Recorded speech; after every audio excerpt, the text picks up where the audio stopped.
I'm making a response video I probably shouldn't even bother with, but what the hell? Weird. It changed the resolution on the camera. Yeah. I don't know. That's strange. Just hitting the record button. I don't know. Anyway, it doesn't matter. Yeah, this Quint... Whatever. I don't know. Whatever. Caca guy. Yeah. Yes. Caca. Anyway, I mean, I really shouldn't even bother with him. Should just ignore him. Just shouldn't pay any attention because he's just a waste of time.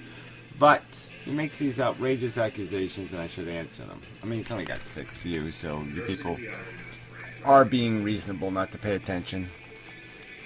The problem in argument for anti-natalism, most of the arguments that are made for anti-natalism, is that they're all based on a subjective stance. Yeah, whatever. So the problem with anti-natalism arguments is all based on a subjective stance. And it's just not. I mean, people got to quit playing this game with things and saying everything is subjective, because everything isn't. Everything isn't just a matter of taste. All right? And that's sort of the difference. We're talking about the value of having clothes for the purpose of keeping you warm versus what color preferences you have regarding clothes, or the value of relationships versus the opinion of what makes somebody attractive. One is subjective, one is a discernible, definable value. And it's just stupid. I mean, the premises have been made. You don't agree with the premise, then say it. You don't agree with the premise. You don't think value is created by the existence of a sentient. I would argue that value in the universe is created by the qualitative experiential happening that takes place in a sentient consciousness. That's where value is generated. If you harm a sentient, it's a bad thing. If you relieve a sentient of discomfort, it's a good thing. In absolute terms, in those narrow contexts, not in the context of, you know, if I stab a guy, Hitler's mother, in the eye, I prevent Adolf Hitler, so therefore stabbing people in the eye is a good thing. No, that's not the logic. The logic is that Mrs. Hitler's pain of getting stabbed in the eye is intrinsically bad, fundamentally a bad thing.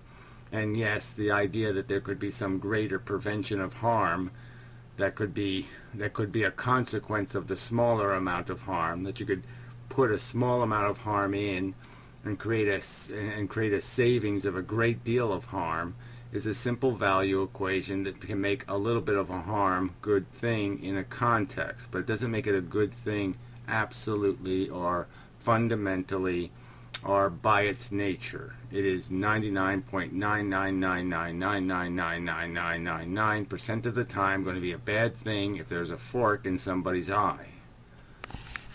And trying to make a subjective stance, yet claim that it's objective. They're not making any claim either way. They're making it as a statement, a definition of reality. You can either accept the definition or reject the definition. It's not that complicated. When somebody says, Jesus Christ existed and he was the Son of God, they're making a claim about the fucking reality that we live in. You can accept the claim and say there's evidence for the claim, or you can say, no, there's no evidence of the claim. It's a wacky story from unreliable witnesses, and I have no logical reason to accept the story. Now, if I have some impression, some special personal knowledge, because I heard God say, but Gary, I do exist, well, then maybe I will say I believe, because I have some extra evidence. But if you don't have any extra evidence, you just judge it based on its rationality, based on the facts. Now, I'm stating to you from my personal testimony of sentience that I've noticed a tremendous difference between these differences in feelings. Like, some feelings are really, really pretty good, and some feelings are really, really very bad. And that's just the way it is. That's the way it comes. And I'm saying that I'm pretty damn sure the same kind of shit is happening to all the other mammals because of genetics and evolution and biological fact. And this isn't an uncommon scenario that's just happening to me. I'm not the only consciousness. All the other things that say they're conscious, I have every reason to believe are conscious. And this is the fucking thing that's happening. And this consciousness thing is creating value in the universe. And if the consciousness thing didn't exist, it wouldn't matter what anything did. Everything would be really, really irrelevant because it would all be just mechanical things that had no capacity to be harmed in any in this qualitative way of creating a negative sensation. All things that would be, any definition of harm would be based on some sort of, who cares kind of standard, like it didn't get from point A to point B in time. It had a schedule and it didn't meet its schedule, and that somehow that would be a harm. Or even it broke, or it just was destroyed. Well, who cares if a dishwasher explodes? If no one's using the dishwasher, if there's no one who, like say, if all the humans die on planet Earth, does it matter if there's a dishwasher that breaks? It can't wash dishes anymore? No, of course it doesn't matter, because there's no sentient to be harmed by the dysfunction of the dishwasher. Jeez, I mean, really, I have to argue with you about a simple statement regarding the value of the feeling welfare of sentient creatures. I have to argue with you that that's a reasonable premise for any conversation on planet Earth about anything, any meaningful conversation about whether or not anything should or should not be, whether anything is recommendable or discourageable, whether there should be high taxes or low. I can't imagine any subject how you could possibly have any conversation on any subject and have it mean anything at all if you don't value sentience, the welfare of sentient creatures, present and future. That's all there is. There isn't any other value to put in the stew. That's the only value that is real, is the welfare of feeling entities. The universe is not in a lesser state when an individual suffers or an animal suffers. Yeah, and nobody's arguing that the universe is crying. No one's making that argument. They're arguing that value is created when a feeling thing is in hard discomfort, that or pleasure, either way, that there is value created by sentience. Sentience intrinsically creates value. When the welfare, when there is a potential experience, a conscious experience going to take place, that conscious experience gives all the chain of events that leads up to that conscious experience meaning and relevance. Or a race of people suffering. The universe doesn't care. It has it doesn't affect the sun, it doesn't affect the moon. Yeah, nobody's arguing that it does. They're just arguing that we, as intelligent creatures, are capable of recognizing there's a problem here. That's what brains do. They recognize problems and propose solutions. That's the entire function of a brain, is to recognize circumstances and environments and find favorable and unfavorable pathways. And that's the nature of the beast. And it's a perfectly valid function of our brain to do this rationale, this logical adding up of a circumstance.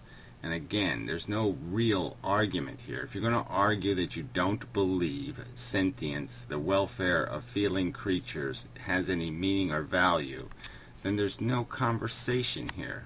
It's quite irrelevant to have any conversation. I don't know why you would waste your time arguing with me, because none of it would matter anyway to you.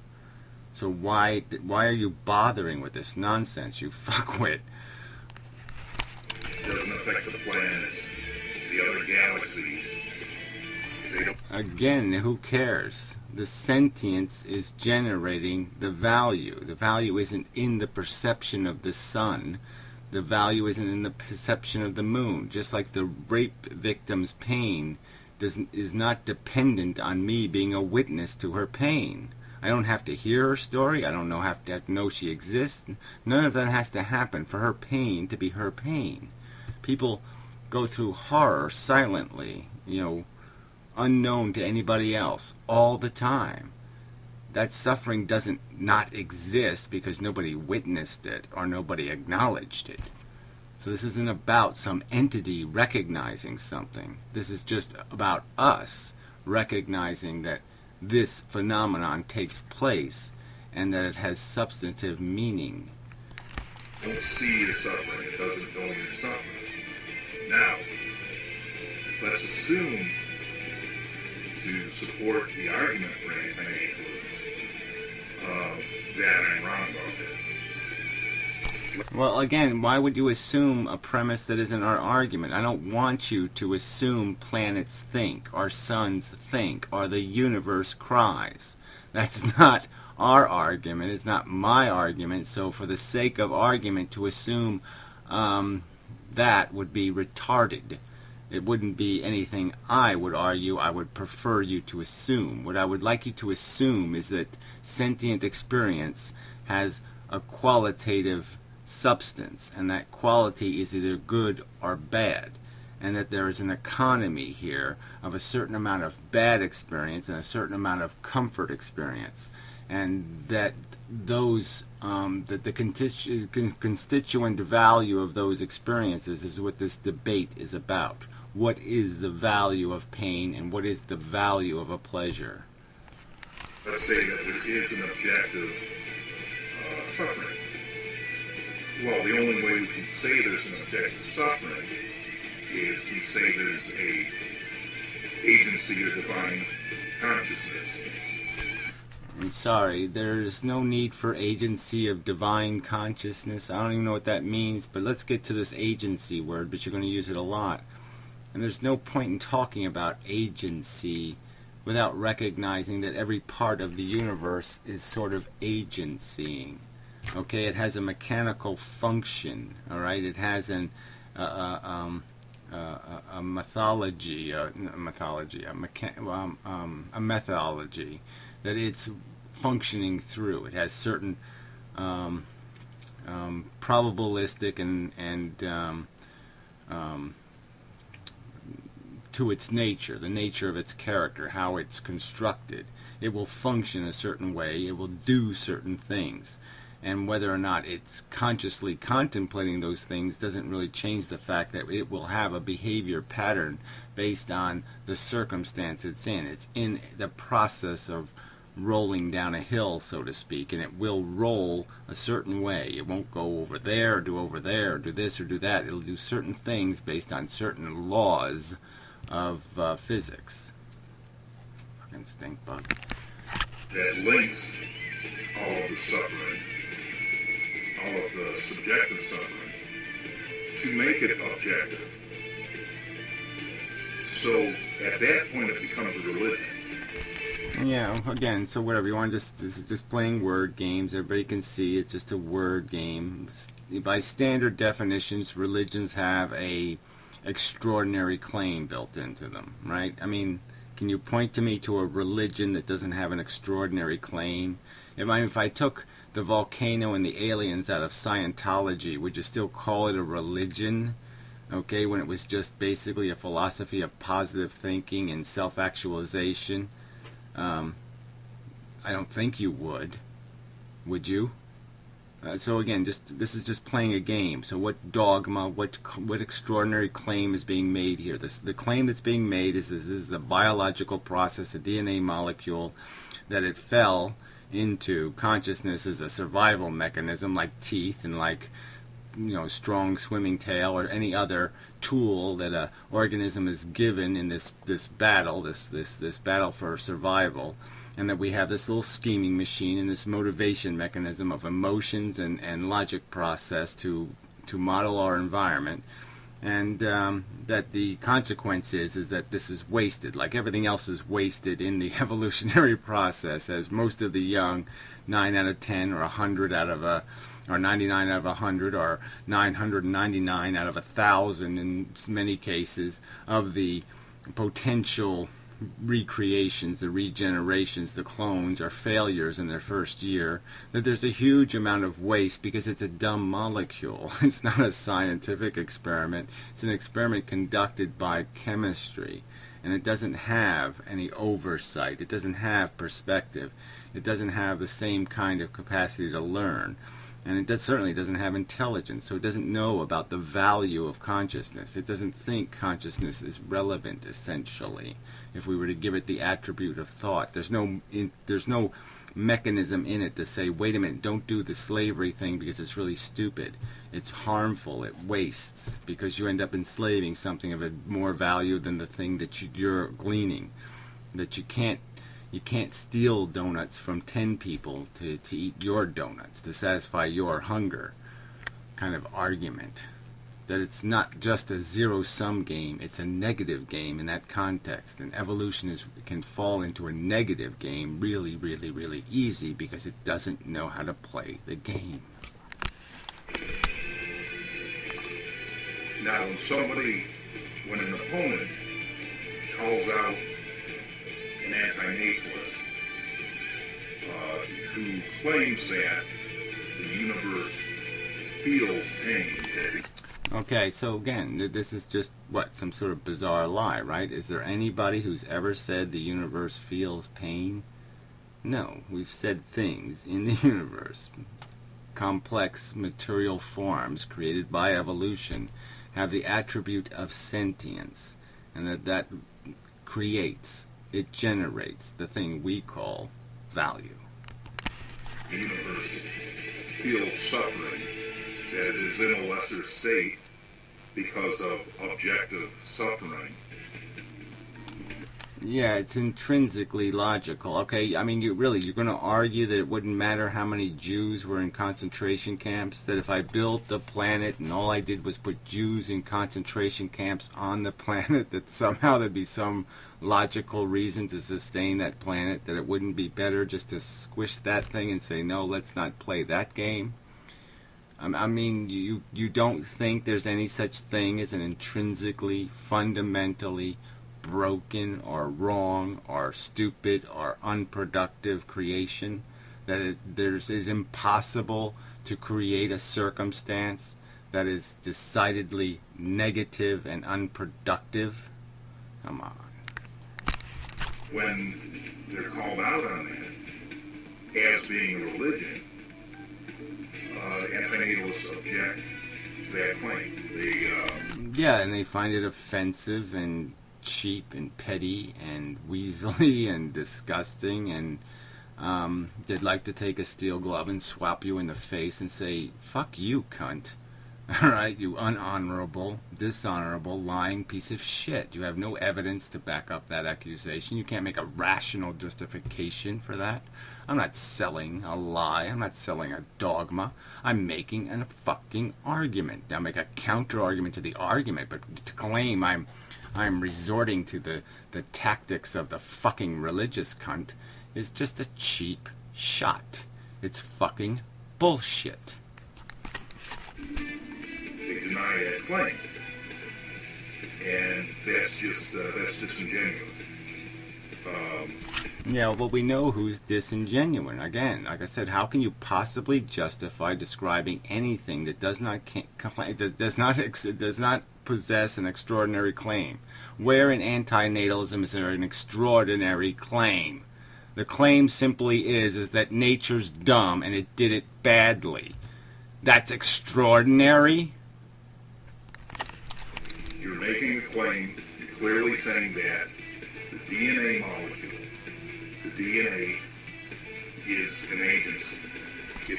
Well, yeah, the point is the DNA molecule is a mechanism. Now, it doesn't have conscious agency, but it has mechanical agency. It does a certain thing. It's like a dishwasher, and in this case, it's like a Xerox machine, and it does certain functions. And if you're not careful, okay, the Xerox machine will copy bad stuff, and bad stuff will be created. So it's like having, let's say I had a medical lab and I had a DNA replicator. These things exist. I had a machine that replicated DNA, and I put bad DNA in there. I put smallpox in there. Well, now this replicating machine would be replicating something quite hideous in terms of its consequence to the value equation, and that it's going to end up creating a lot of pain and suffering. Controlling you, it's gaming, and it's using you for the purpose of recreating itself, for propagating. Exactly. Yeah, that's right. It's the mechanics are built into the years and years and years of evolution. So over time, the agency is just sort of built into the structure of it, the fact of the rules of the game. And the game doesn't really have any rules. So certain things will be tendencies that will end up being required in the game play. And the tendency will be simple things like game theory, like, yeah, just strike first.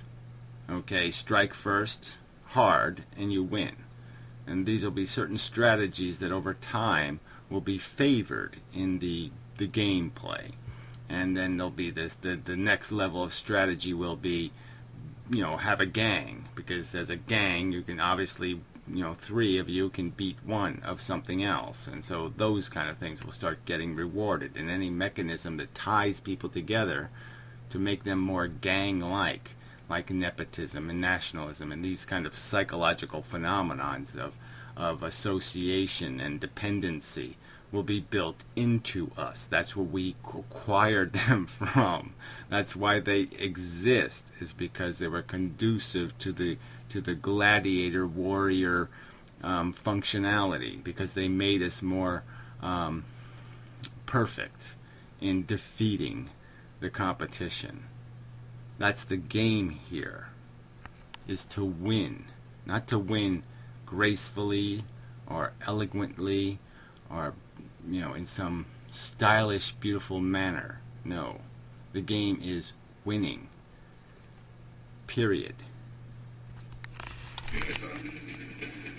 Now, to believe that, you have to believe that the DNA has agency. And so the DNA has just become a surrogate God. Well, again, it's a tricky word, agency. Like I said, if you're going to apply it and say that the word agency only applies to conscious entities, then of course it doesn't. But I'm not the one saying it has agency. I didn't say that. That's your paraphrase. I'm saying it has function, okay? And that this is the rules of its function. It will tend to make the organisms that fit a mold, that fit a standard, will be favored in the contest based on the physical rules of the contest, based on the environmental conditions of the battlefield. And that, if it's a rolling battlefield, certain soldiers are going to be better than other soldiers, depending on whether you're on horseback or you're on foot. Certain sizes and weights of soldier would change the environment. And that's simply the point here. Now, we're not applying agency to the fact that the battlefield has a contour. We're not saying the battlefield is making the soldiers a certain way. We're saying that in a process of battle over battle over battle, where the soldiers are being bred based on their success on the war field, that obviously there's going to be a direct 100% correlation between the requirements imposed by the contour, the agency of the battlefield, on the players on the field. Jesus. I mean, this really is like, what? 7th grade biology? Of antinatalism. And that's one of the reasons why your argument fails. Yeah, whatever. Again, you say so. That's all. You haven't made an argument. You haven't made argument. Like I said, you made arguments that could be unraveled with 7th grade biology. So let's be clear. You cannot be an atheist and be an antinatalist who believes that the DNA is God. Yeah, well, whatever. So this is how you say you have an honorable or fair discussion of a subject, is to make this kind of outrageous paraphrase. You're not quoting anybody saying the DNA is God, and exactly the opposite has been directly stated by people making this point, myself most dominant in that. I'm the one stating that you're the people who have made the DNA God. You have made it infallible. You have claimed that it can't make a mistake, that it somehow can't be fundamentally flawed and broken, that it is somehow functioning properly. Because, why? Because Mother Nature whispered that truth in your ear, or some other bullshit. You don't have a rational argument explaining how dumb biological battlefield forces got it right, how it's intrinsically right, and that we're not allowed to judge it or to evaluate the function of the game and to say, does this game make any sense? Is it eating? Is it producing more than it's consuming? If we make a value equation and simply judge the function of this machine built by nature, this biological DNA replication machine, and if we sit there and judge it, that somehow it's so godly we are not allowed to judge it, and you're telling me I'm the religious nut, I'm the DNA devotee? No, that's what you are, fucknut. The DNA does not have a separate agency from humanity. Well, again, you're going to fail with these kind of arguments, okay? Because what the DNA does is it builds the glass. It builds the brain. It doesn't put the Kool-Aid into the glass. All right? So you can't say the Kool-Aid is the glass. That's what you're going to do here. They're not the same thing, okay? We are giving faculty to understand and model reality, elements of it at minimum. All mammals that's what brains do.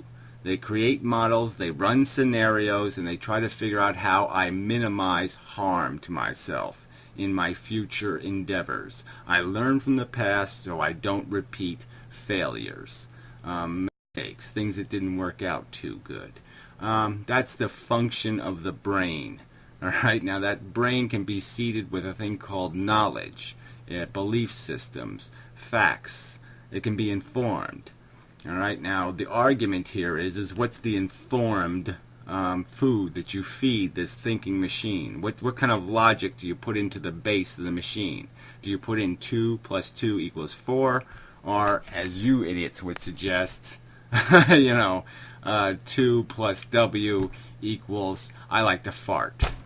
Okay. I'm saying you've seeded your brains with nonsense, with presumptions that don't mean anything, with claims that don't mean anything. I think on balance it works all the way out, blah, blah, blah, blah, blah. But there's no rational theory. I've given rational theory. I've made the argument, okay, that your satisfactions of your desires are different than your sensations of displeasure from tumors growing in your eye sockets. That these experiences are of a different qualitative substance and of a different value capacity to compensate for each other. And that just like a heroin addict or a cigarette addict or any other kind of addict, you can have an exaggerated perception of value because you're a desire machine. And that it is your hunger that makes you think the thing over there is worth chasing and eating. It is not the thing itself that has any capacity to do that. It's just your brain that creates that phenomenon. And it's created for the purpose of keeping you playing the game. It is not evidence of a truth. Because you like cheese does not mean cheese is a good thing. You are the DNA. The DNA is you. Well, like the substance of who I am has nothing to do with the DNA.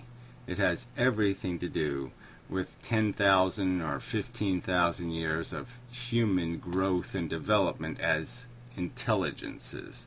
It has to do with what we have figured out and written down as truths of existence, like what thunder is and what stars are and the fact that the world is round, and all these facts are what have made me who I am and what I am in substance. Because without those facts, frankly, I would just look at you and say, I hate that motherfucker, and I'd try to poke your eyeballs out. Okay, that's all I would be thinking, shithead. And even with intelligence, frankly, I'm not thinking much else. I really would like to fuck you up. There's no separation. You can't claim that it's better to have never been born. You can't claim that. Whatever. I can't claim that an experiment isn't worth conducting. So any experiment a scientist concocts, it's a good experiment. It's worth doing. I mean, it's just stupid. Of course I can make the argument that nature got it wrong, that there isn't a proper balance, and that there can't be a proper balance, because that the nature of what drives us is not a positive force but a negative force. We are put in the dungeon, so we will attempt to climb out. We are always striving to get out of the dark. We are not going towards the light. We're escaping the negative sensations, the deprivations, the want, the need, the desire, the hunger. We are not doing anything proactively, productively. We are completely owned by desperation, by fear, by a negative state that propels us forward. That's why we don't achieve nirvana. And that's why I solve your problems and you'll find new problems, because that's the function of your consciousness. There's death at both ends of life. They can come from oblivion, go to oblivion. There's no agency, yet there is agency. It's irrational. No, there's just nothing irrational about looking at a game and saying, a machine, a car, whatever, just a machine. There's a machine in my front yard. You put gas in it and it does something. It's perfectly rational to say, well, does it do something of enough value, enough purpose, enough use to justify the gasoline it consumes? And so all I'm saying is, if we equate the consumption to being suffering, that's the gasoline, and the production to being whatever this whole little, I satisfied one of my needs, I ate and I satisfied my hunger temporarily. These little temporary moments of satisfaction or triumph or glorious victory or whatever it is that you think is so perfectly wonderful about life. Yeah, and I can judge, I can look at it and I can say, there's no way I can calculate enough value here. So you're seeing it and I'm not seeing it. And so the problem then goes to, well, do you have a right to make the machine and use my gasoline to pour my suffering into the machine? And that's where I say, now you've really failed. So you're going to fail in my point on both arguments. You're not going to be able to demonstrate the machine actually produces anything of enough value to justify the consumption. And you're certainly not going to be able to demonstrate any reason why you have a right to use someone else's gasoline, someone else's welfare, to run this fucking machine. It makes no sense. And Mendham's belief in what he says does not make sense. Again, another useless commentary. You haven't made an argument saying why it is unreasonable for a human animal to look at life and say, does this living circumstance function productively? Yeah, no, you haven't demonstrated how that's not a valid question, and you haven't demonstrated how no is an invalid answer. They're not rational. They're not logical. If you say so with convoluted nonsense and with perversions and lies about what people have said. You're a liar. So, I mean, come on, you have no credibility. Believe that it's better to never have been born. Okay, that's one thing, that's a belief all in itself, apart from the rest of it. But It's a conclusion. How the fuck could it be apart from the rest of it? The rest of it is how you get to the conclusion. It's not that complicated. The conclusion is it's not worth starting the engine. It would be better if nobody had turned the key in the first place. Then we wouldn't even have to turn it on. Turn it off. It would just save us all that trouble. And we wouldn't have all this sewage and mess all over the place. you cannot say for a fact that you know that. And you can Well, whatever. I can certainly say for a fact that I know it, that I'm confident, that I would risk a zillion years in the hardest hell based on my understanding of the circumstance and my confidence that that's the only way logic will ever point is in that direction. And it's only when you break logic that you can go in any other direction. And I'm perfectly satisfied and comfortable. I'm beyond any reasonable doubt in my consciousness. There is no reasonable doubt in my mind that nature got it wrong. Now, if you can give me some reasonable doubt, fine, but you're not making a reasonable counter-argument. Your counter-argument is, I don't think so, and no, the fun is worth it. Yeah, well, that's not enough. The fun is worth it, okay, when I can't see how that's possible because I wouldn't live it. So how the hell can I rationally say, yeah, that makes sense, when I say in my brain I would pay money to avoid doing that? How could something good be something I would pay money not to do? That doesn't make any sense. cannot change positive value systems to negative value systems simply because you fail in your argument. Well, again, you say I fail in the argument. So again, it's just your word. You're just saying things. You're just making statements about the who wins. You're just saying I declare that guy the winner, even though he didn't cross the finish line. He didn't race in the, he run in the race. He has nothing, no evidence that he won, that he actually ran in the race and he won. And you're just saying he wins. I mean, this is just bullshit. You got to, you're the one. You're the one saying you're defending the imposition, and you can't figure out that you probably should have pretty decisive evidence. I mean, you should have pretty goddamn certainty that you're right, because the risk of you being wrong is catastrophic. What's the risk of me being wrong, right? It's the same as the Plutonian risk or the Martian risk. You can't explain to me how the universe is deprivated by their non-existence, can you? Can you explain to me how what the horror is, what the downside risk was there? No, you can't. If you were sincere about your argument, when you post these videos, talking about how bad life is, how life is suffering, life is death, life is pain, you'd also show the good things about it.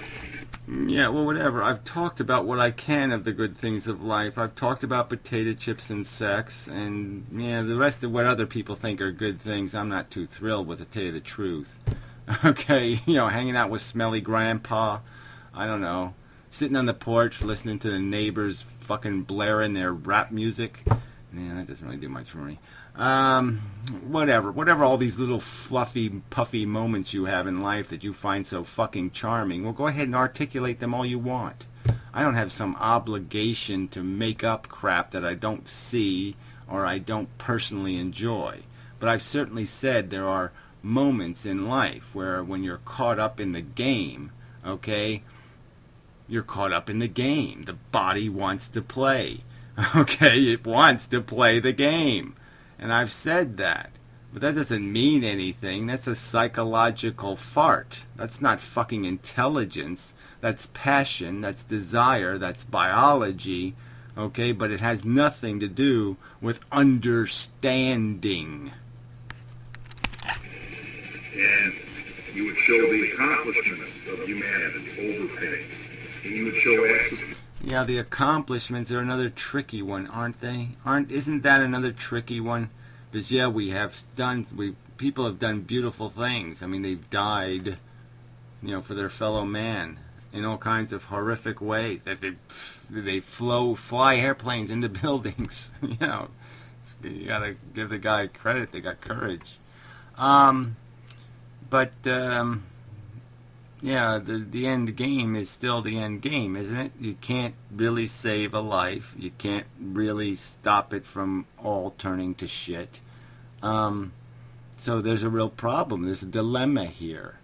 And even the best of our good works, what do? We give somebody a loaf of bread today, and what do we got to do? We got to give them 2 loaves tomorrow, but now they got a kid. And so what are we doing? We're just extending and creating a bigger problem tomorrow. So sorry, I don't want to say that human beings haven't been human beings who've been admirable and had great dignity, but damn it, the end game is just you can't win the game. It's not a winnable game. I mean, you don't understand that. I'm sorry you don't understand that, but it's just not. All right, if I save your life today, I'm going to save it so you're going to drown tomorrow. And it might be a harder death tomorrow than the one you would have had today. So how did I do you a favor?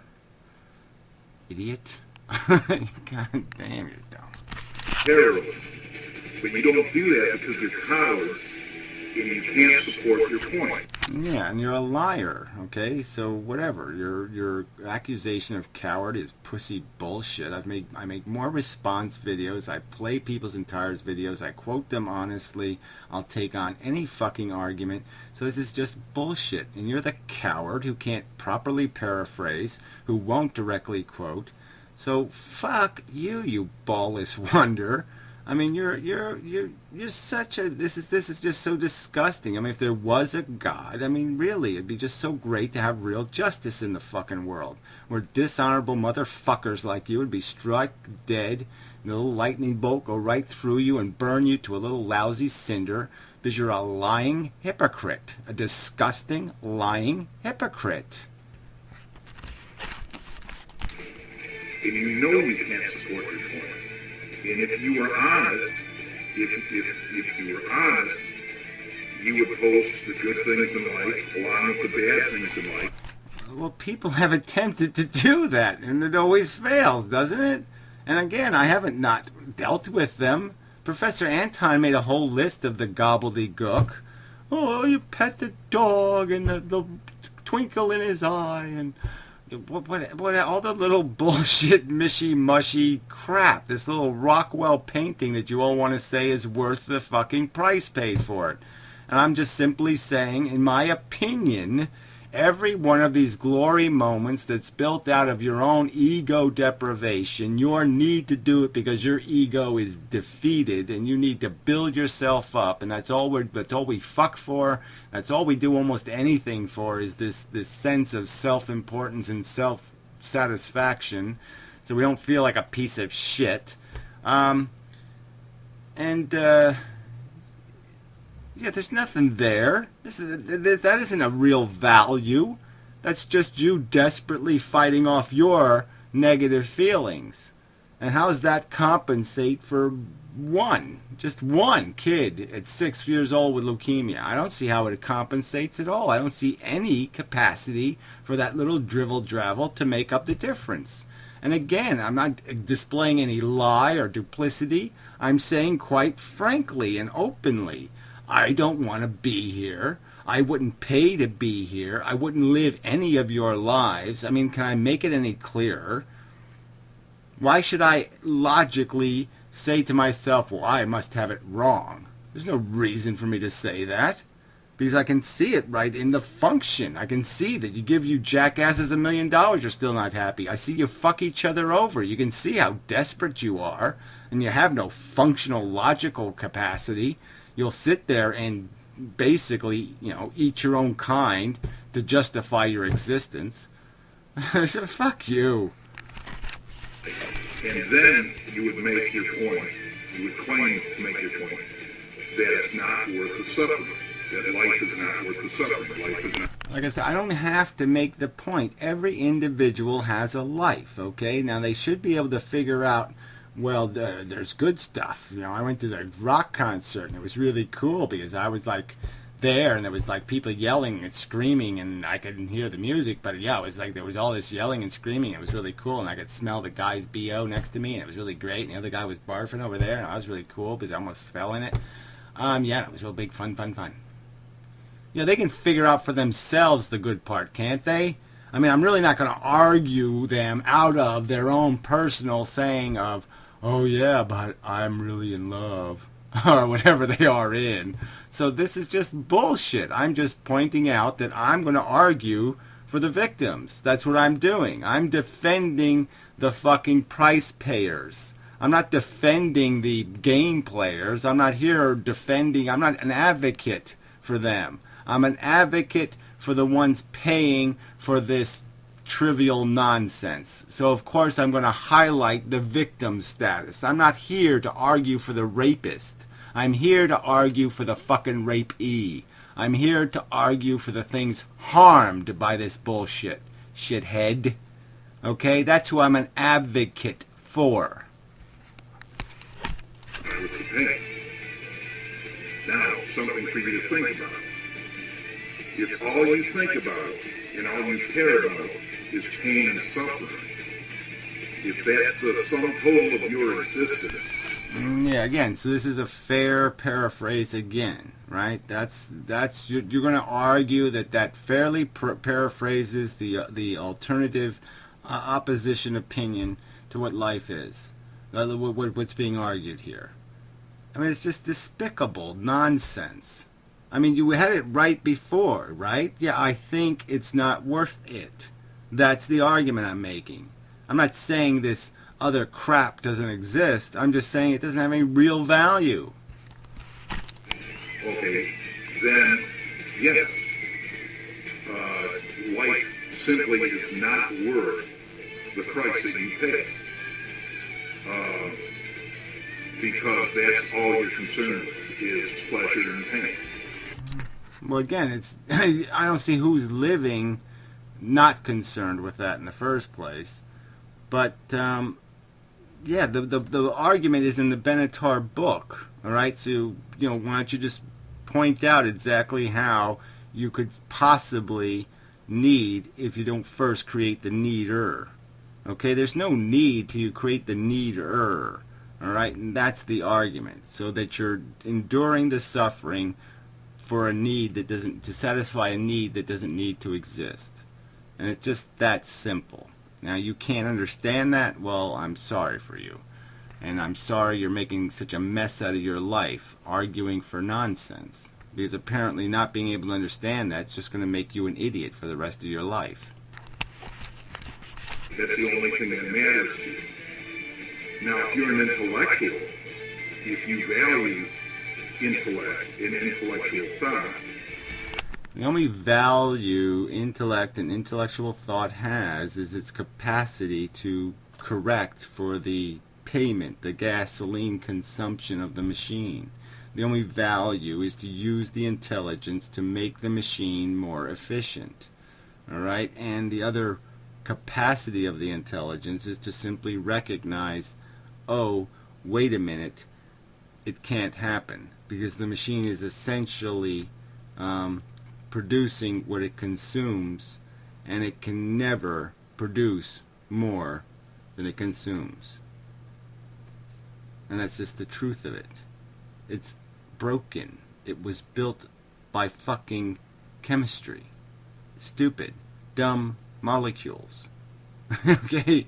A structure. It was built by hills on a battlefield. It wasn't built by intelligence. It's unintelligently designed. Therefore, broken. Then life is worth the pain, and life is worth the suffering. So you don't get to call yourself an intellectual, a know-it-all, a philosopher, and be an anti-natalist. whatever. Again, it's just this you're just playing some kind of stupid word game. I make arguments on the internet. You want to just deal with those and just quit playing some stupid game? You don't get to claim both roads. You don't get to claim both stances. Well, whatever. If you're going to make the accusation that I'm not an atheist, I think you're going to fail grotesquely. If you're going to make the argument that I'm not an anti-natalist, you're going to fail grotesquely. I mean, it's just stupid. The two philosophies are fundamentally built on top of each other. The point being made is that evolution is unintelligent design. The design is flawed. Therefore, the machine should not be run. The experiment should not be conducted because it does not meet ethical standards. Okay, it's cruel, pointlessly sadistically. Only a sadist could find purpose in the function of this experiment. The experiment produces nothing of real value. There will be no deprivation if the experiment is not conducted, and it comes at this huge cost where all these entities are forced marched into this nonsense without their consent. They are fodder for this battlefield maintenance project, and it's stupid. You have no right to force them onto the field. You have no right to glorify the field and to pretend the field has some function, because it doesn't. And the bottom line, like I said, is you have no right to do it to anybody else but yourself. If you want to sit there and run up and down the hills and stab yourself for eternity, like in a Star Trek episode, remember those two guys and they fought each other forever? Yeah, if you want to do that with yourself, go knock yourself the fuck out. But when you decide to bring in a third party, a new consciousness, that's when you're trespassing, fucker. You have to go one way or the other. And now, if you're saying that life is all suffering, well, again, you're not quoting anybody and you're not fairly paraphrasing anybody. So the argument is being made that the suffering has real gravity weight and that the pleasure is mostly an illusion of addiction. And if there is some real quality to the pleasures, it's superficial in the context of the price being paid. It's pennies on the $1 million. One with the belief that there is no agency, there is no God. If you're following that line of... There is a deterministic cause and effect universe. It's a mechanical process that's spilling its way out. Alright, so there's intrinsically built into it function. Elements have properties. Those properties will combine through these preordained interactions, and they'll be conducted through a certain mechanisms. And one of the mechanisms that now functions inside our brains is called logic. And we can model, actually, parts of the environment we exist in crude ways. And we can observe patterns in how they behave. And we can draw conclusions based on adding previous patterns with present patterns with imagined possible patterns. And we can draw conclusions about preferable patterns and non-preferable patterns, ones that add up to 4 and ones that don't add up to 4, ones that obey the logical math and ones that disobey the logical math. Yeah. Now, you want to call that agency? Go ahead. It's not something I've said. It's not something I've heard any other anti-natalist say. So again, fuck you. Logic that you come from death and go to death, or you come from oblivion and go to oblivion. Then you have nothing to lose by killing yourself. And you should kill yourself. Because if life is just suffering to you, then you're suffering for no reason. Again, so this has been gone over and over and over. Yeah, that doesn't change the fact that we are biological machines. We are animals, born into that. And there's been every concession that that's what we are. I still eat, I still play the game because I'm a biological animal. Now, on top of that, for me personally. If you could prove to me it was fuel for me to even talk about this or even mention it or even talk, if you had a true crystal ball and you could show me the future and how I wasn't going to change anything and I couldn't alter it, not even the tiniest bit. I couldn't reduce one tiny bit of suffering on this planet. And you can prove that to me, then yeah, I'm out of here. But that's, but it would be completely irresponsible of me as one of the victims to not prosecute my rapist, to not say, I'm going to fight this so it doesn't happen to somebody else. Now that's a perfectly valid function for a victim, is to try to protect future victims. And for you to mock that is again just more demonstration of what a low character human being you are.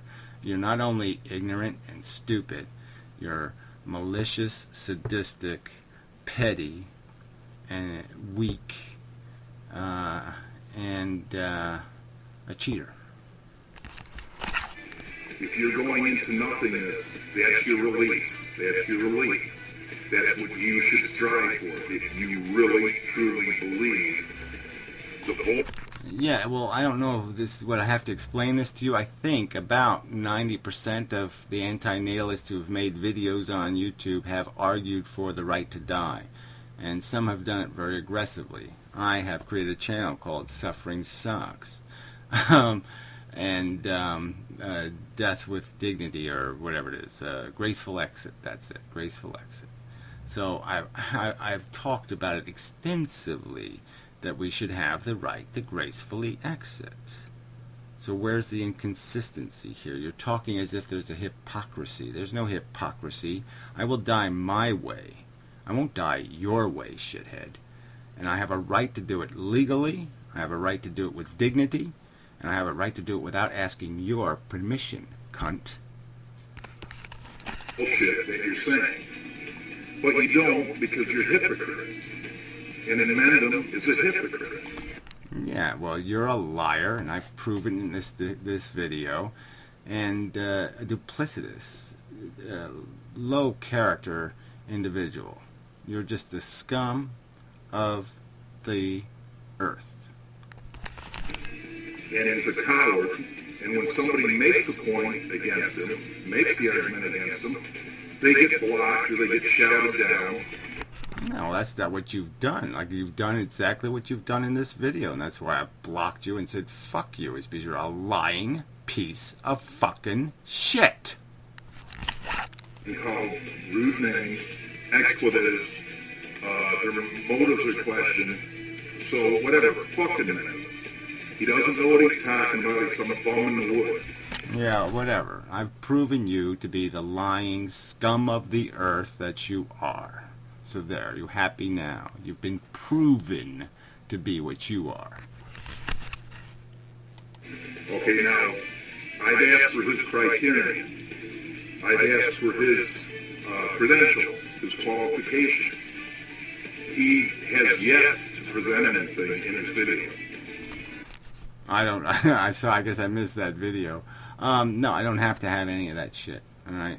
It's really not a rule of philosophy that I have to have any credentials whatsoever. I make arguments, complete arguments. I go all the way to the basic first cause facts of the argument. I explain in detail every single bit of the blueprint of the argument device. Okay, every bit of the logic is pointed out. I have no obligation to qualify anything other than that.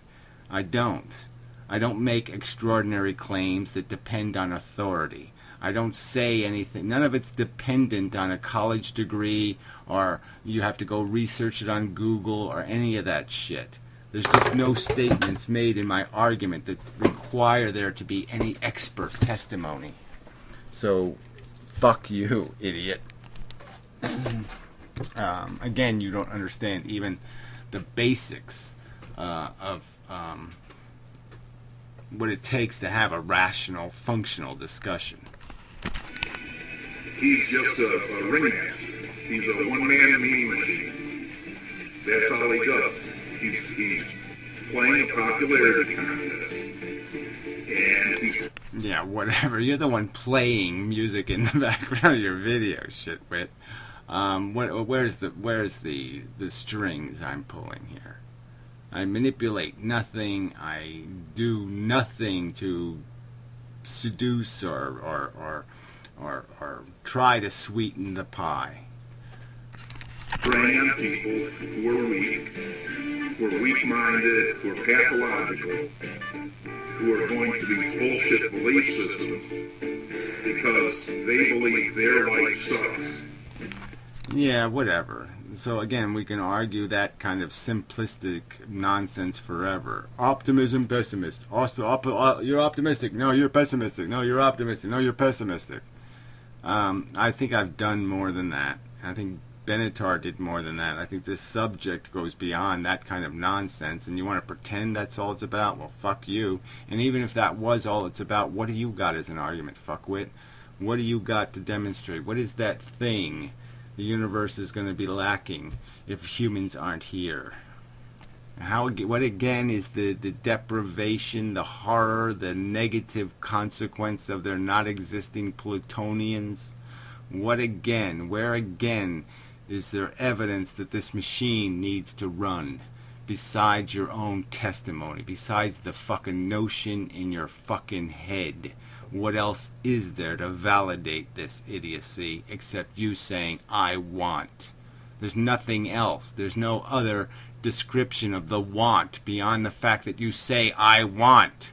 You're not saying I want it because it's a valuable good thing, and here's my argument of its value. You're just saying, I want. And their life is suffering, and they believe there's no better way for them. But all you have to do to destroy the argument is just remember, keep this in mind. Is your life defined by pain and suffering? Yeah, well, it certainly could be.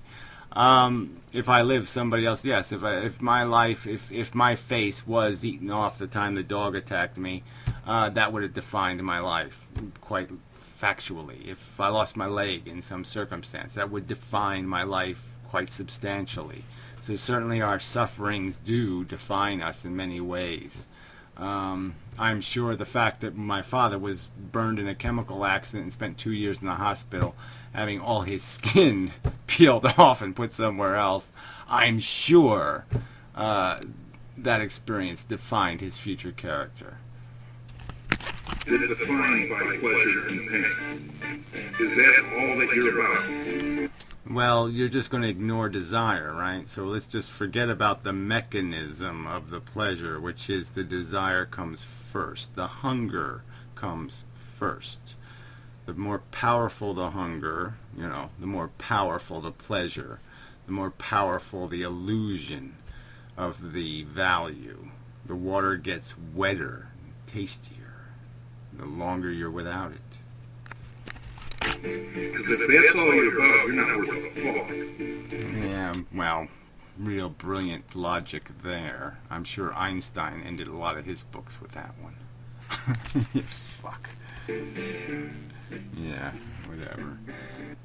The gimmicks. Whatever. So anyway, enough of a video. Way over enough. Another hour's worth. Fuck, I don't have time for this shit. But anyway, it had to be done eventually. I mean, he just keeps on making these raggy videos. Like somehow, somehow he's making an argument that everybody's afraid to address. Fuck you.